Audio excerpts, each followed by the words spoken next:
Hello everyone, welcome back with me again in this channel. On today's video, I'm going to show you how to trim videos in Canva Mobile. So first, just add the video that you want to trim. So let's say that you want to shorten your video duration.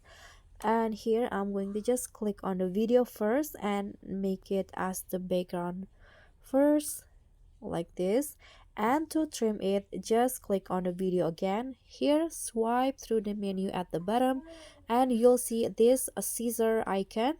Click on that, and to trim your video you can just do this. So drag it like this. You can, if you want to trim the beginning, drag it like this, and if you want to trim the end, also drag it like so.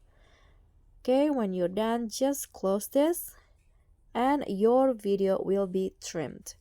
So that's all for me. Thank you so much for watching. Don't forget to like, comment, and subscribe. Also, click on the thanks. Thank you.